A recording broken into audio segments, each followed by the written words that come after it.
clássico pelo Campeonato Paulista, sexta rodada do Paulistão, no estádio do Morumbi. 0 para o São Paulo, 0 para o Corinthians.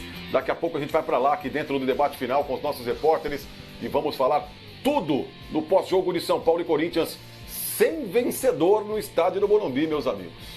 E aí? Melhor para alguém? Não, melhor para ninguém a essa altura do campeonato. Eu acho que os dois devem seguir na competição, não estamos na fase decisiva ainda de classificação. Pior para o público, né? Porque foi um jogo em que a gente pôde perceber, eu até onde pude ver, metade do segundo tempo, de duas equipes que estão muito longe do futebol ideal, né? De um futebol mais padronizado, de um futebol mais coletivo. A gente viu muita intensidade, muita vontade, alguma tensão, mas pouca organização coletiva. Vamos para cima, de qualquer jeito, né? Nos momentos em que as equipes conseguiram se organizar um pouco, trabalhar um pouco mais o jogo, pensar um pouco mais o jogo, eu achei no final do primeiro tempo, por exemplo, que o Corinthians conseguiu fazer isso, gerou uma série de situações de gols e acabou desperdiçando, como o São Paulo também desperdiçou algumas, faltando um pouco mais de tranquilidade para definir. Mas, no geral, uma partida de duas equipes que estão muito distantes de um padrão de jogo que possa se dizer competitivo para os seus objetivos. O Corinthians, por exemplo, já perdeu o principal objetivo do ano, que já foi a Libertadores.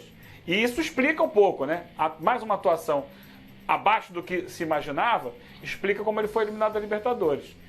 Tem um Campeonato Brasileiro, tem tempo para se ajustar para o Campeonato Brasileiro. O São Paulo tem um objetivo mais imediato, que é Libertadores, fase de grupos, que vai começar no mês que vem. E com esse futebol também, não dá para confiar que o São Paulo vá longe na competição. Aí vamos acompanhando já os melhores momentos, os principais lances desse empate no estádio do Morumbi entre São Paulo e Corinthians, hein, Rodrigo Bueno? 0-0. Eu estou um pouquinho mais otimista e positivo em relação ao Eugênio. Possivelmente os dois melhores jogadores da partida foram os goleiros. O Thiago Volpe fez boas defesas, o Cássio também, boas intervenções, sinal que os dois times produziram. Até aí o São Paulo não muda muito o cenário. O São Paulo é um time que finaliza muito, tem criado muito e tem feito poucos gols. Um problema que já vem desde a temporada passada. No caso do Corinthians, que está se ajustando ainda, o Johnny Gonzalez estreou nessa partida, por exemplo. Foi uma decisão do Thiago Nunes, deixou o Pedrinho no banco. O Pedrinho entrou apenas no segundo tempo. Ele foi com o Bocelli, com o Love e com o Johnny Gonzalez, né, um time no papel ofensivo. O Bocelli, que no ano passado, no Brasileiro, no jogo do Morumbi, o São Paulo ganhou de 1-0, o Bocelli teve 15 segundos de posse de bola. Dessa vez o Bocelli teve não só mais posse de bola, como teve duas chances, as melhores do Corinthians no final do primeiro tempo. Incrivelmente ele perdeu. Partida ruim do Bocelli. O Bocelli foi mal, assim como o Pablo. Então, os dois centroavantes, se os goleiros foram bem, os centroavantes, os caras de quem você pode esperar em tese mais gols, não foram bem. Pato também perdeu um gol inacreditável, mas foi uma defesa do Cássio. O juiz nem deu escanteio, mas o Cássio desviou a bola com os pés. Uma batalha muito grande no meio campo. Hernanes também acabou saindo, dando lugar para o Igor Gomes. Dos jogadores olímpicos, né? O Antony ficou fora, o Antony foi vendido. O Pedrinho entrou no segundo tempo. Então eu achei que chances foram criadas. Não foi um jogo horroroso, como foram alguns São Paulo e Corinthians no ano passado, na época do Carille, e São Paulo de Jardine, ou de Wagner Mancini, ou de Cuca.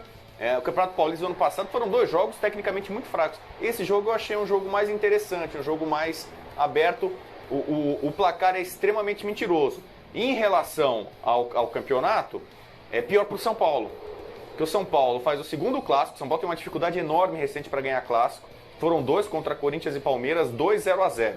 Repetindo um pouco o que foi o São Paulo do ano passado no Campeonato Paulista. O São Paulo não começou a rodada na zona de classificação da sua chave. O Corinthians ao menos está. E o Corinthians não deixa de pontuar fora de casa. O jogo foi no Morumbi. O Corinthians não vence o São Paulo no Morumbi desde 2017. Mas se tem alguém que pode festejar, acho que um pouquinho mais, nem tanto assim, é o Corinthians por ter sido visitante. E a sua visão, Fábio Azevedo, em relação a esse empate entre São Paulo e Corinthians 0-0? São Paulo teve as melhores chances nessa partida, Silva. A gente acabou de observar uma do Hernanes que era para chegar chapando de esquerda. A bola caiu no pé bom. Chega chapando e cria dificuldade ou mata o Cássio. Aí ele tentou trazer para a direita com 3 dando bote nele e perdeu a chance. O Vitor Bueno fez uma belíssima jogada num passe do Reinaldo um pouco antes desse lance que eu estou falando, que ele corta de letra para a direita, bate, aí o Cássio pega. O Cássio fez grandes defesas sim, o Thiago Volpi também. O Bocelli perdeu 2 gols incríveis. O segundo, então, que ele perde de cabeça, como se ele tivesse perdido a noção de espaço. Exatamente, olha só. Parece que ele não sabia onde ele estava. Cabecear para baixo. Todo atacante, todo centroavante sabe que a bola cruzou. Para ele cabecear, é cabecear assim, o movimento para baixo, não é assim. Botar para cima. Como diria o Dadá Maravilha, como é que é? Queixo no peito. Queixo no peito. Exatamente, fazer esse movimento. Queixo no peito, queixo no ombro. Ou no ombro, se você for desviar de lado. É queixo no peito, queixo no ombro. Sim. Esse é o movimento da cabeçada. Artilheiro aqui, né? Sim, mas se você tá de frente como estava ali, é queixo no peito. Não é queixo no ombro, senão você vai tirar. Não, porque baixo pra cima. Normalmente os centroavantes, especialmente na antiga, que contava com ponto, o cruzamento vinha de trás. Ah, sim, né? Porque agora o cruzamento já vem da intermediária. Sim, para desviar. Desvia a bola. E aí assim, o São Paulo teve as melhores chances na minha visão. O resultado foi de acordo com o jogo, o empate? Para mim, sim. O placar, não. Concordo com o Rodrigo. O placar de 1-1 estava de melhor tamanho, tinha que ter gol nesse jogo, por incapacidade de alguns jogadores e de mérito também, claro, dos seus goleiros. Agora, eu vejo ainda um crescimento nos dois times, lento nessa temporada, mas já vejo melhora em relação a 2019. É claro que a gente espera um 2020 bem diferente, mas ainda está no início. A gente não tem um mês de trabalho dos treinadores. Então eu acho que tem que ter um pouquinho de calma. É que é difícil pedir calma para o torcedor. Mas eu vejo melhoras nos dois times projetando 2020. É que a gente pode ter calma. As competições têm calma. O Corinthians já está eliminado da Libertadores. O São Paulo vai estrear numa Libertadores ali na frente. Como disse o Rodrigo, não está... Num grupo fortíssimo, aliás. Sim, não está nesse momento na zona de classificação do grupo dele no Campeonato Paulista. Então, eu defendo isso, que a gente tem que dar tempo para os trabalhos se solidificarem. A questão é, o calendário do futebol brasileiro dá tempo para isso? Para o Corinthians já não deu. O Corinthians já está fora da Libertadores. O São Paulo tem mais um tempo, porque essa primeira fase da Libertadores tem 6 jogos, vai até o mês de maio e tal, ok. Mas tem que começar a produzir. E o São Paulo tem questões a serem resolvidas dentro do seu time. Finaliza muito. Sim, mas pouco em condições reais de gol. Nessa partida, condições claras de gol foram 2 para o São Paulo. Uma do Pato, claríssima, num grande toque do Vitor Bueno, e essa que a gente está vendo aí nesse lance do Reinaldo. Não tomou a decisão correta. Os demais, muito chute fora da área, muito chute, queima. Abriu, queima. Isso não é situação clara de gol. Então não dá para... é a pontaria. Não é bem a pontaria. É como você trabalha a jogada para finalizar. Não adianta finalizar de qualquer jeito. Você pode acertar um chute de fora da área no ângulo? Pode. Quantos você vai acertar? Poucos. Não é comum você acertar chute de fora da área.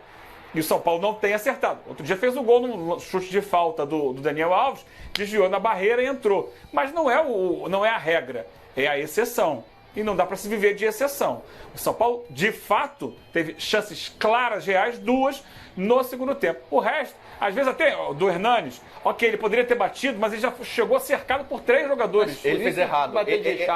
O lance foi muito bem trabalhado. Ele fez errado. Ele podia Ele não finalizou. Ele fez errado. Mas ele fez errado muito porque ele estava cercado por 3 jogadores do São Paulo. Não é uma situação clara de gol criada, cristalina de gol. Não é. É o vamos. A São Paulo, por exemplo, ofensiva do São Paulo foi muito boa naquele lance. Esse lance, desculpa, gente, esse lance foi um grande lance. Um lance individual. Sim. Lance individual. O lance do Hernanes, a jogada é muito bonita. É o tipo de lance que faz com que as pessoas elogiem o Fernando Diniz. Essa jogada. Aliás, eu vou falar... Se a gente tratar de desempenho... Olha lá, dá de canhota. Não, cercado por 3. Mas a canhota a jogada foi muito bem feita. Sim, a jogada foi bem construída.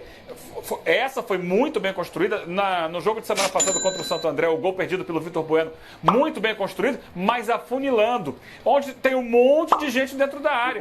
Fica mais difícil. Não se está fabricando espaço. São Paulo precisa trabalhar mais isso. Pelo centro. São Paulo fez 2 gols pela direita, 1 gol pela esquerda e o resto pelo centro. Mas poucos gols. Poucos gols, mas precisa acertar o pé na forma.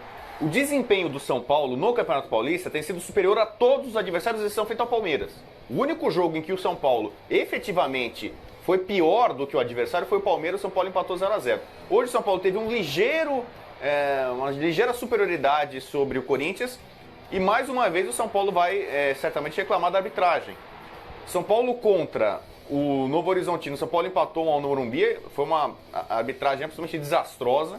O árbitro anulou 2 gols do São Paulo, legais, do Pato, assim o Pato continua em jejum, né, há muito tempo sem marcar. Não deu 2 pênaltis e ainda não expulsou um jogador que deu uma entrada criminosa no Bruno Alves. No jogo anterior, a única derrota do São Paulo no ano para o Santo André, o primeiro gol do Santo André no começo da partida foi regular, tinha impedimento. E hoje a gente vai, o lance grande polêmica da partida, já nos acréscimos o Igor Gomes recebe uma carga por trás. Eu estava acompanhando o jogo, o Salve, o comentarista de arbitragem, no Premier, na opinião dele foi pênalti. Depois a gente vai poder aqui, se a gente tiver a chance de mostrar o lance, vai ser a grande polêmica da partida. Mas então o São Paulo, nesse momento, não está na zona de classificação na sua chave, também por conta da arbitragem.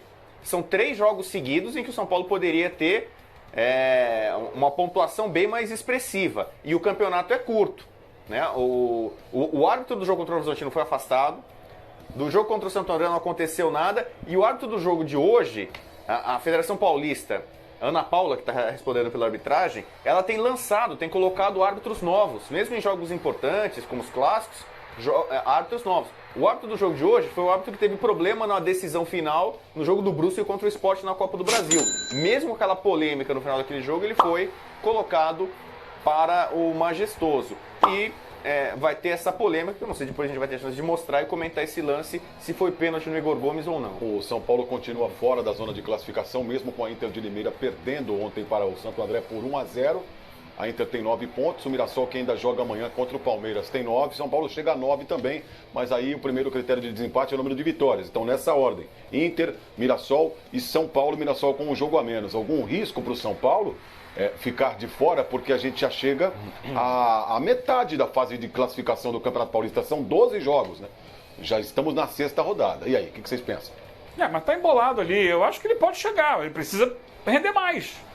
E completa o terceiro jogo sem vencer. Porque né? Ferroviária, o problema não é empatar com o Corinthians. Derrota em Santo André e hoje empate. O problema não é empatar com o Corinthians, é empatar com o Novo Horizontino. É perder para o Santo André. Esses pontos que ficam no caminho, no clássico, ok. Tá bom, vencer um clássico significa confiança lá em cima, mídia a favor, torcida sorridente no dia seguinte. Mas os pontos obrigatórios são contra os pequenos. São Paulo cometeu um grave equívoco, um grave erro, um grave pecado ao ser derrotado pelo Santo André semana passada. Mas o Santo André faz boa campanha. Faz. Mas é o São Paulo contra o Santo André. Tem que ir para dentro e ganhar o jogo. E perdeu. Mesmo sendo fora de casa. É esse tipo de ponto que faz falta lá na frente. Então, São Paulo tem todas as condições de se classificar. São 2 por grupo. E ele está embolado com os times que estão ali. Faltam 6 rodadas, tempo suficiente para ele fazer isso. Só que tem que corrigir os próprios problemas. Se não corrigir, ele na frente não vai classificar. Porque daqui a pouco começa a ter preocupação com competição paralela. Vai começar a Libertadores. Então, é o São Paulo se organizar e entender os erros que ele vem cometendo. São Paulo segue sendo um time frágil na última linha de defesa, com dificuldade de definição no ataque, porque ou chuta muito de fora, ou quando consegue invadir a área, as finalizações, na maioria, são travadas por 2, 3 zagueiros do time adversário. Como é que vai fazer isso? Tem que espaçar, tem que abrir, usar mais as laterais do campo, com velocidade, com deslocamento. É um time ponto a ponto. Eu costumo dizer isso, corrida de revezamento, na maioria dos lances. Há as exceções. Mas eu passo para você, que passa para ele, que passa para ele. Cada um conduz um pouco a bola e quer decidir sozinho.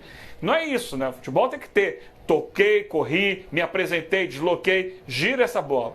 E o São Paulo faz isso? Poucas vezes. Faz, mas poucas vezes. Precisa evoluir muito enquanto equipe, enquanto coletivo. Eugênio, mas está cobrando. Até porque o trabalho do Diniz começou ano passado. Não mudou quase nada do time, poderia já ter evoluído mais para o início desse ano e ainda não consegue evoluir. E a gente tem que tomar como medida, porque vem aí Campeonato Brasileiro, tem que tomar como medida o desempenho do Flamengo ano passado. Se você quer alguma coisa na competição, não, vou entrar só para tentar uma vaguinha na Libertadores do ano que vem. Ok, então de repente isso aí talvez seja suficiente. Mas você já vai entrar derrotado no campeonato, subiu, como a gente já cansou de falar, o sarrafo no futebol brasileiro. Você tem que chegar num nível mais alto. Esse nível aí não dá para encarar o que o Flamengo mostrou de futebol em 2019.